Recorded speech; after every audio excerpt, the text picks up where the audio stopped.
Oh Señor, tenemos la gracia de subir contigo a la montaña para escuchar de tus palabras las enseñanzas del sermón de la montaña, tu primer gran sermón, Señor, el que tú sigues predicando a la iglesia a través del Evangelio de Mateo y de la predicación de tus pastores. Tus palabras son palabras de vida, son roca firme sobre la que podemos construir, son enseñanza verdadera, nos muestran el camino para vivir como hijos, como tú eres hijo, Señor. Qué bueno es, Señor. Y ahora estamos contemplando las bienaventuranzas en las que tú nos prometes esos bienes que en el fondo están todos contenidos en el ser hijos.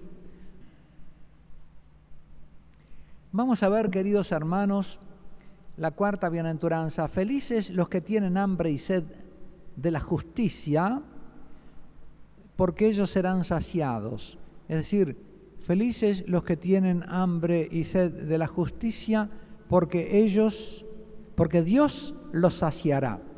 Ellos serán saciados. Es una manera respetuosa, decíamos, de no nombrar a Dios. Pero en realidad la intención de Jesús es, Dios lo va a saciar. Tenés hambre de justicia, de la justicia filial, Dios te va a saciar. Es Él el que va a saciar tu hambre de justicia. Él mismo. Veamos pues esta bienaventuranza de Jesús. ¿De qué hambre y de qué sed nos habla la bienaventuranza? No se trata de cualquier hambre, ni de cualquier sed, sino del hambre y sed de justicia. Vamos a ver a qué hambre y sed se refiere Jesús durante su vida. Jesús declaró que tenía hambre de hacer la voluntad de su Padre. Y junto al pozo de Jacob le pidió de beber a la mujer samaritana. Y en la cruz gimió, tengo sed. Esa es el hambre y la sed de Jesús. Vamos después a examinarla. Ahora, ¿de qué justicia se trata? Hambre y sed, ¿de qué justicia? Tampoco se trata de cualquier justicia, sino de la justicia del Hijo y por lo tanto de la justicia de los hijos. La justicia de Jesús y la que Jesús le enseña a practicar a los hijos.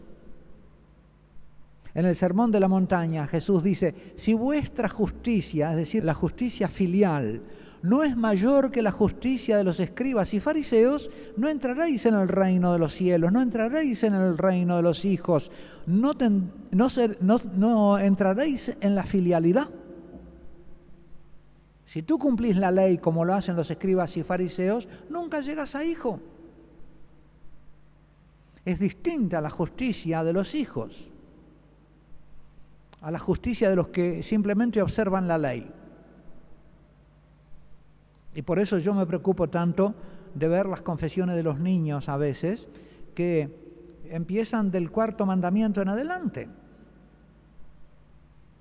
¿Y dónde está el Padre? ¿Dónde está Dios? ¿Y dónde está la importancia de amar a Dios? De eso, ni una palabra. Son pequeños fariseos y legistas que hablan de la ley, pero de la ley del cuarto mandamiento en adelante. Los 3 primeros mandamientos que se refieren a Dios no existen. Les están dando una moral puritana, legalista, de ley, un reglamento, aunque sea un reglamento religioso. Pero es una religión sin Dios, una religión sin Padre. ¿Y de dónde van a sacar la fuerza para guardar los mandamientos si no es del amor del Padre? ¿Qué está pasando en los hogares y en los catequistas y en las parroquias?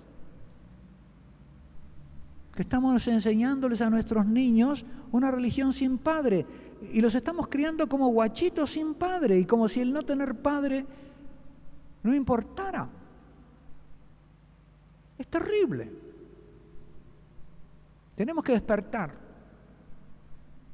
porque se trata de la justicia filial. de la justicia de los hijos, no de cualquier justicia.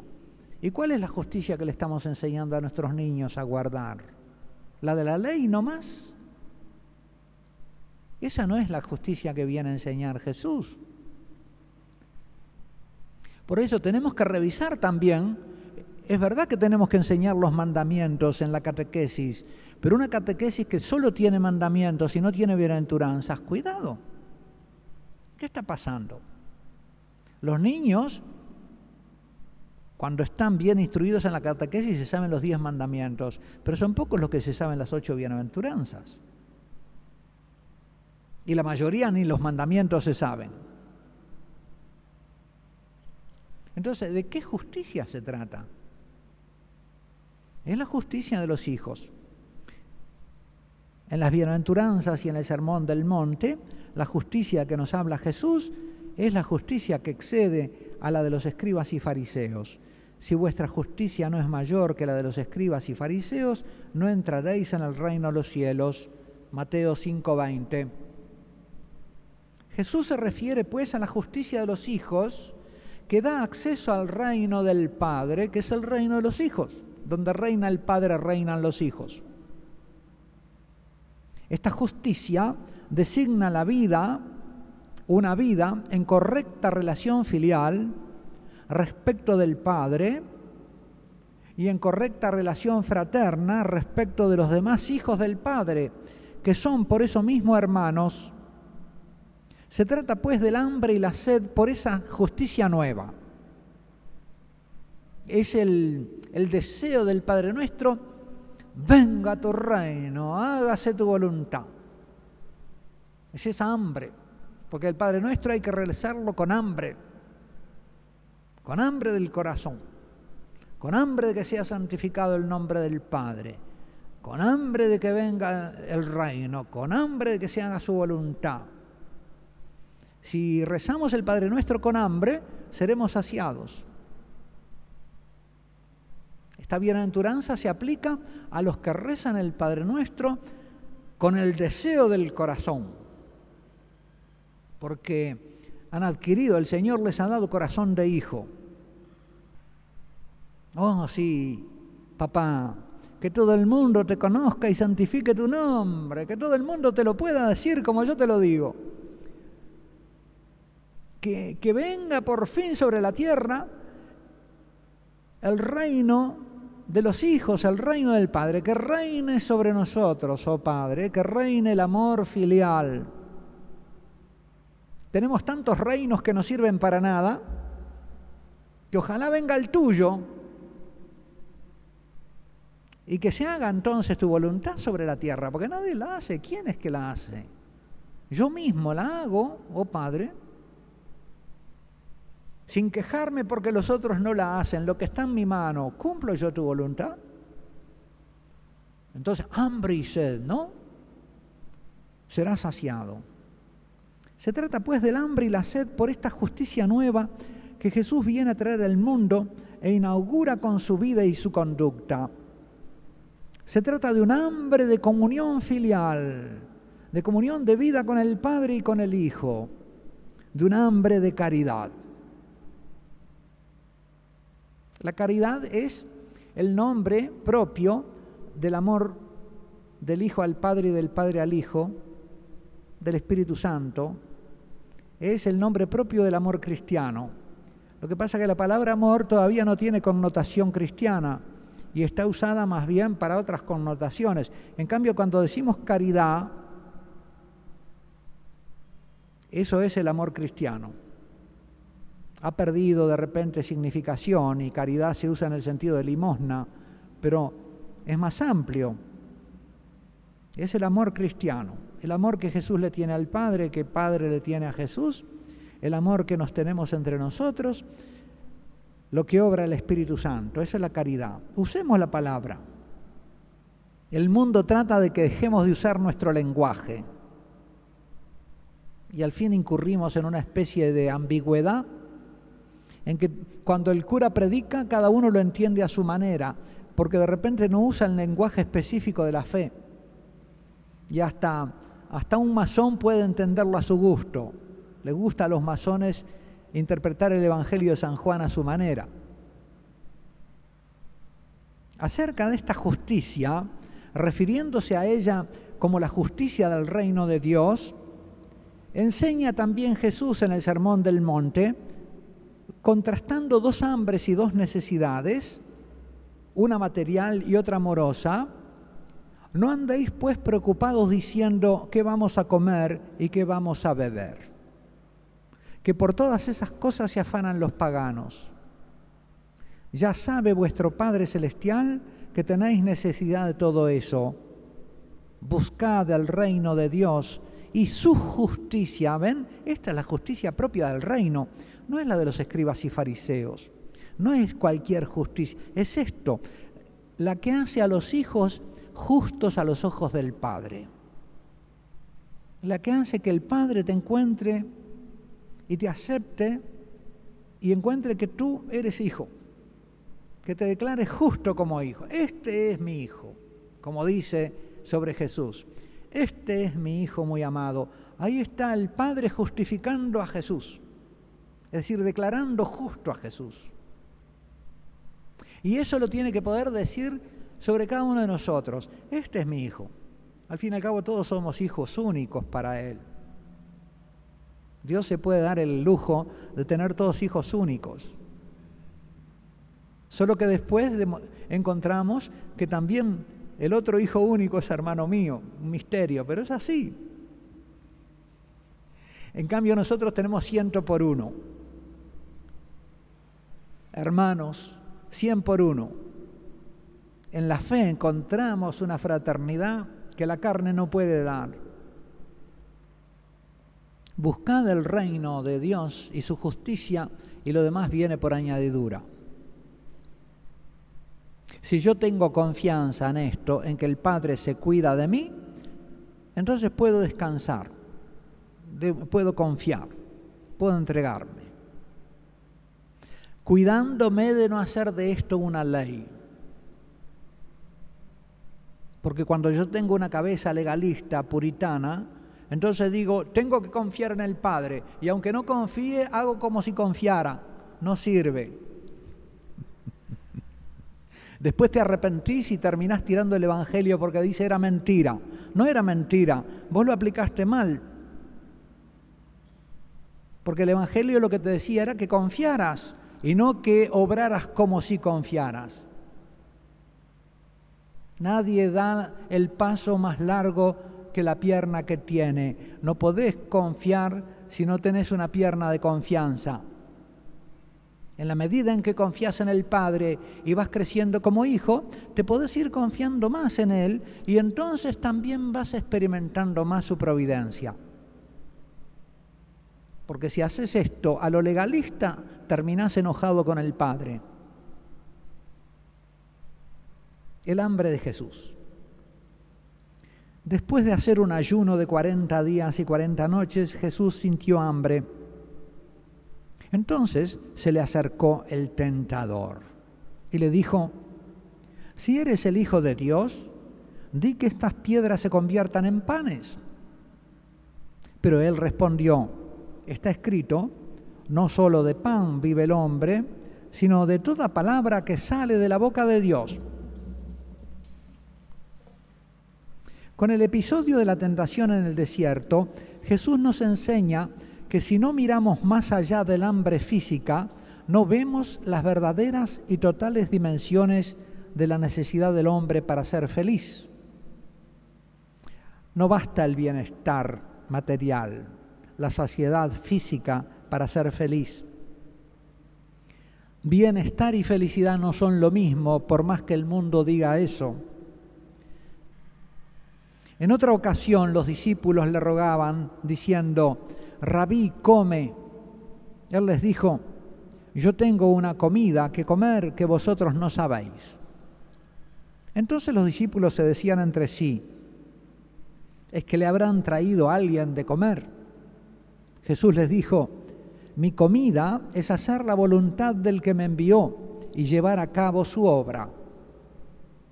De esto tiene hambre Jesús, de hacer la voluntad del Padre. Padre, hágase tu voluntad. ¿Ven? El hambre del Hijo. hágase tu voluntad. Quiero hacer tu voluntad. He aquí que vengo a hacer tu voluntad. Cuando la carta a los Hebreos habla de la encarnación, dice que entrando al mundo, el Hijo de Dios dice: sacrificios y holocaustos no quisiste, pero me has dado un cuerpo. He aquí, Padre, que vengo a hacer tu voluntad. Para esto he venido. Y en un momento dice: ha llegado la hora, Padre, ¿qué diré? Líbrame de esta hora, si para esto vine. Padre, santifica tu nombre. Esta es el hambre bienaventurada de los hijos a la que se le promete que el Padre la saciará. El que tiene un corazón de hijo y tiene hambre de hacer la voluntad del Padre. Eso es bienaventurado. Y si vos tenés esa hambre de hacer la voluntad del Padre, ¿vos te crees que el Padre te va a dejar con la boca abierta? Abre la boca y yo te la llenaré, dice el Salmo. Al comienzo de la última cena, que es el memorial de su amor, Jesús confiesa: ardientemente he deseado comer esta Pascua con vosotros antes de mi pasión. El deseo ardiente de comer con sus discípulos se refiere enseguida a un misterioso banquete celestial que será la cita del encuentro del gran nosotros divino humano. Porque os digo que no lo comeré más hasta que se consume en el reino de Dios. Así que la última cena es como una preparación, una incoación, como un aperitivo del banquete del reino. Apunta a la vida eterna y es ya sobre la tierra el comienzo de ese banquete celestial. Y como un adelanto, nos sienta el resucitado a la mesa de la resurrección y nos alimenta con el pan y el vino resucitados. Por eso en el canon dice que esta ofrenda sea llevada por manos de tu santo ángel hasta el altar del cielo, para que todos los que participamos aquí de este altar tengamos parte. El hambre y la sed de Jesús remiten, por lo tanto, al misterio del pan y del cáliz que entrega en la última cena. Él ha tenido hambre de darse como alimento y Él ha tenido sed de darse como bebida. A este misterio apunta la bienaventuranza. Es decir, que el hambre y sed de la justicia filial es un hambre y sed de entregarse por amor. Y el que tiene hambre y sed de entregarse por amor será saciado. El Padre lo saciará. A este misterio nos hace asomar la bienaventuranza. El misterio del hambre y de la sed de Jesús se expresan en la confesión de Pablo: me amó y se entregó por mí. Es un hambre y sed de amor, pero no de cualquier amor, de caridad. De amor de hijo al Padre, que consiste en tener hambre de hacer su voluntad y de glorificarlo, de que todos lo conozcan y de entregarse por los hermanos. Ahora veamos la sed de Jesús. El episodio de la samaritana junto al pozo de Jacob contribuye a revelarnos el misterio de la sed de Jesús. Fatigado del camino, Jesús comienza pidiéndole de beber a la mujer, pero enseguida pasa a ofrecerle un agua que quita la sed para siempre. En el Verbo hecho carne se nos revela así el misterio de la sed de Dios, sed de dar de beber, sed de calmar la sed. Dice el Evangelio: Jesús, fatigado del camino, se sentó junto al pozo. Era como la hora sexta, el mediodía, la siesta. En esos lugares tropicales, ¿verdad? Con el rayo que daba, el rayo del sol en pleno, en una región rocosa, montañosa, casi sin vegetación, pero al rayo del sol del mediodía, el pedregal. Llegó una mujer de Samaria a sacar agua. Y Jesús le dijo: dame de beber. La mujer samaritana le dijo: ¿cómo? Tú, que eres judío, me pides de beber a mí, que soy mujer y samaritana. ¿Cómo te atreves? Porque judíos y samaritanos no se tratan entre sí. Y además un hombre no debía dirigirse a una mujer, un desconocido o una desconocida. Respondió Jesús y le dijo: si tú conocieras el don de Dios y quién es el que te dice dame de beber, tú le pedirías y él te daría agua viva. Cualquiera que beba de esta agua volverá a tener sed, pero el que beba del agua que yo le daré no tendrá sed jamás, sino que el agua que yo le daré será en él una fuente de agua que salta para vida eterna. La mujer, que no comprende las palabras de Jesús, le responde: Señor, dame de esa agua para que no tenga yo sed ni venga aquí a sacarla. Para interpretar el sentido divino de esta escena, hay que tener en cuenta que en la Sagrada Escritura los pozos son proverbialmente el lugar de memorables encuentros esponsales. El siervo que Abraham envía a traer una esposa para Isaac se la encuentra a Raquel junto a un pozo. Y Moisés encuentra junto a otro pozo a Séfora, la que va a ser su esposa. La Escritura compara también a la mujer amada con un pozo. Bebe el agua de tu propia fuente, los raudales de tu propio pozo. Sea bendito tu manantial y alégrate con la mujer de tu juventud. La esposa que Dios te da es como una fuente que pone en tu jardín. Siempre está hablando, te dormís oyéndola y nunca acaba de decirse, porque es un misterio que no termina nunca de decirse y que necesita tu oído comprensivo para poder entenderse. Tú tienes que ser el intérprete de esa fuente y encontrar en ella tu refresco. La mujer es un ser fontal, porque es un misterio. Dios se la puso como entretenimiento a Adán, que estaba en el paraíso aburrido, no había tele ni nada, y Eva cantaría, ¿no es cierto? En los tiempos en que el hombre no tenía ningún entretenimiento, su mujer lo entretenía. Era cine, teatro, y tenía más tiempo el hombre para contemplarla. Ahora tiene tanta distracción que de repente se olvida de dedicarle tiempo a contemplar a su esposa. Y por eso las mujeres de nuestro tiempo andan más tristonas. De repente ni se dan cuenta, porque capaz que ya ni saben lo que sería la felicidad de ser más contempladas. Lo cierto es que la Escritura habla de la mujer como una fuente. El Cantar de los Cantares dice, hablando de la esposa, que es la fuente sellada en el jardín cerrado. Sea bendito tu manantial y alégrate con la mujer de tu juventud.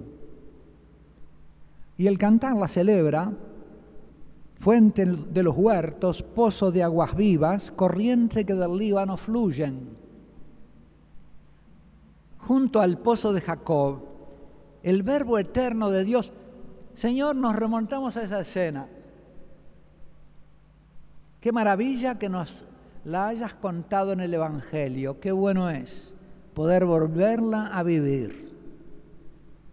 Tú, Verbo eterno, Dios hecho hombre, que vienes a salvar a la humanidad, te encuentras junto al pozo con una mujer que representa a la humanidad mejor imposible, porque es una mujer que no sabe amar.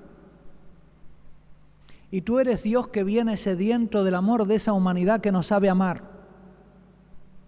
Y por eso le pides un agua que ella no te quiere dar, y tú le ofreces un agua tuya. Esa mujer no sabe amar, pero de cuyo amor Dios mismo está sediento y a la que quiere brindar en abundancia los torrentes del Espíritu Santo.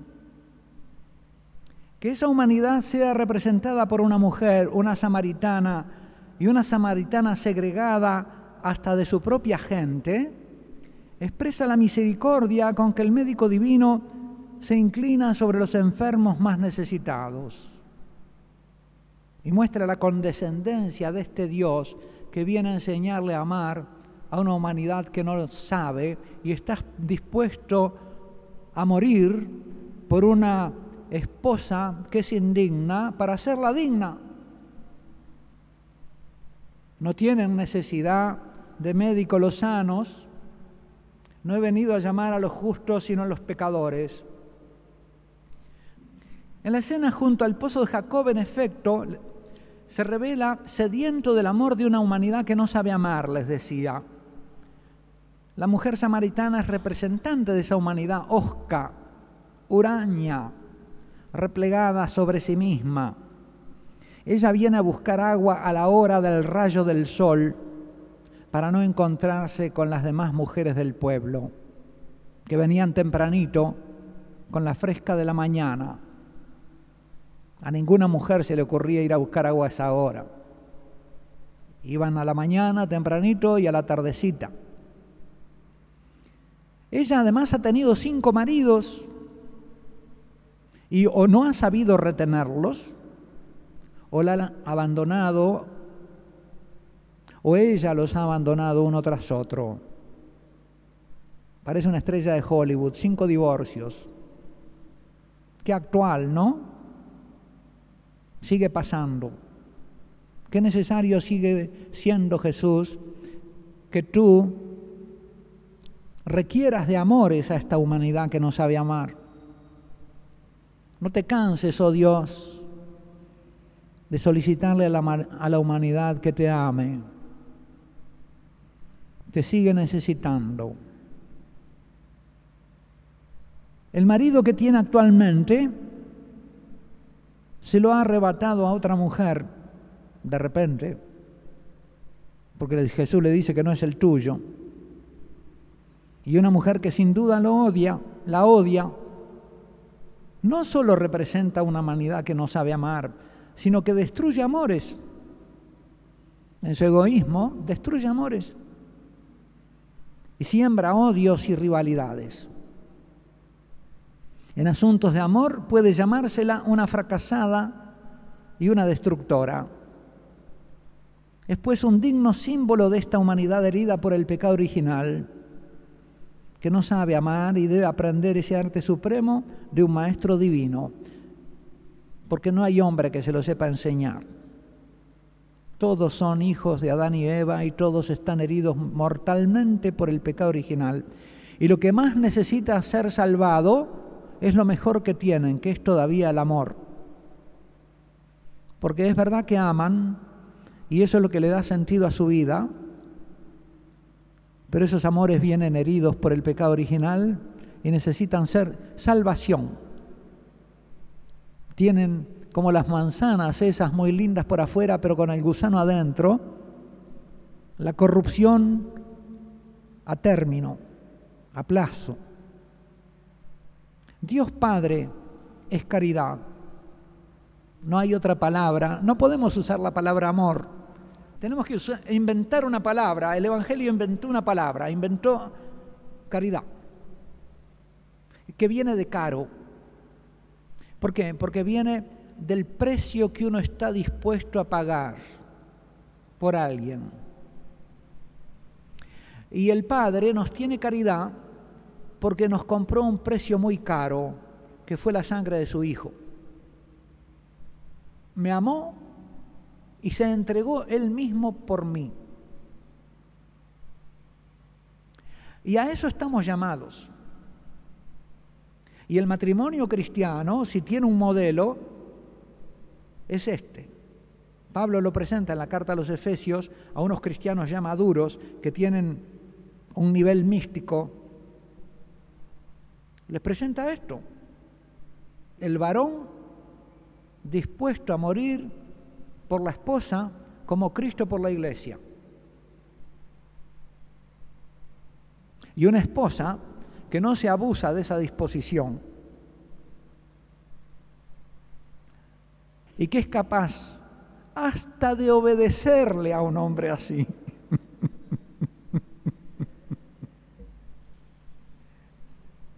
¡Qué maravilla! Un nuevo tipo de hombre y un nuevo tipo de mujer. La dama y el caballero son el fruto humano de la fe cristiana. El príncipe y la princesa, pero no lo de las revistas de hoy, que son, ¿verdad?, la corrupción mundana de la nobleza. De nobleza no sé qué les queda el nombre, porque se comportan como mundanos. Han perdido la nobleza cristiana. Dios Padre es caridad. La caridad es un amor de amistad. Tenemos con Dios un amor de amistad. El amor de amistad es un amor sediento de amar y de ser correspondido. No hay amistad si no hay correspondencia. Yo no puedo ser amigo para alguien que no es amigo para mí. La amistad supone la correspondencia. El amor de amistad, además, se define como un amor de benevolencia, no de concupiscencia. El amor de concupiscencia es el que quiere al otro para el propio bien. Me caso para no quedarme sola. No es motivo. Me caso porque ella tiene plata. No es motivo. O me caso por lujuria. No es motivo. Es decir, porque es quererla para mí de una manera que no. El amor de benevolencia es el que no quiere al otro para el propio bien, sino el que quiere el bien del otro a una costa de sí mismo. Eso es el amor de benevolencia. Y la amistad es de ese orden. Dos egoístas no pueden ser amigos. La amistad se forma de dos generosos, de dos que quieren el bien del otro.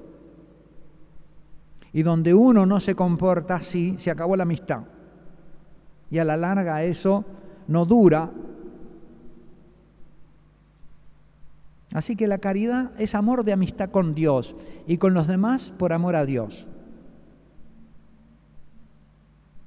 En el Padre, el deseo de ser correspondido no proviene de una necesidad, de algo que le falte a Él, sino del mismo dadivoso deseo de darnos el ser y de hacernos felices, pues nuestra felicidad consiste en amarlo y la suya en comunicarnos su felicidad.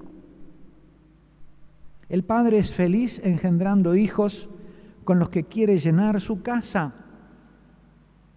Nos ama y por amor a nosotros quiere que lo amemos. El Padre es sed deseosa de darnos de beber su amor. Porque para saciar nuestra sed nos ha creado como criaturas sedientas de su amor. Mi alma tiene sed de Dios, dice el salmista, del Dios vivo. Hemos sido creados para ti y nuestro espíritu está inquieto hasta que descanse en ti. Esta es la sed del Hijo, la sed bienaventurada, la que Él grita muriendo en la cruz para que se cumpliera la Escritura, o sea, el designio del Padre. Después de esto, sabiendo Jesús que ya todo estaba consumado, dijo, para que la Escritura se cumpliera, tengo sed. No lo dijo para quejarse, lo dijo para que se cumpliera la Escritura. Si no hubiera sido para que se cumpliera la Escritura, no lo hubiera dicho, como no dijo me duele aquí o me duele allá.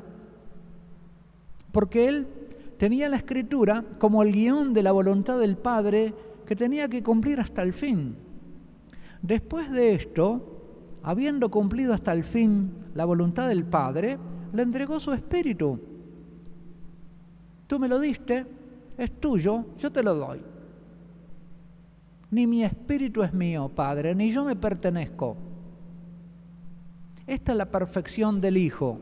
Y esta es la perfección que Cristo nos quiere proponer como factible, no por nuestra debilidad y nuestra naturaleza, sino porque el Espíritu Santo es capaz de sanar nuestra naturaleza herida y de engendrarnos así. Si nos dejamos engendrar, podemos ser así. Y es envidiable, es maravilloso. Es el camino de la felicidad. Si no, Jesús nos habría mentido. La palabra de la verdad habría sido mentira. Cumplía la voluntad del Padre de entregar a su Hijo para engendrar muchos hijos, nosotros. Y este era el cáliz que debía apurar. Padre, si es posible, pase de mí este cáliz, pero no se haga mi voluntad, sino la tuya. Esta es el hambre del Hijo, hacer la voluntad del Padre. Hasta la muerte, Hijo. Porque tengo sed de cumplir tu voluntad. El cáliz que me ha destinado mi Padre no lo voy a beber. ¿Cómo podría despreciarle esta copa de gloria, aunque sea terrible? Y haciéndose él mismo cáliz de salvación para saciar la sed del mundo, derrama en la cruz por su costado abierto sangre y agua.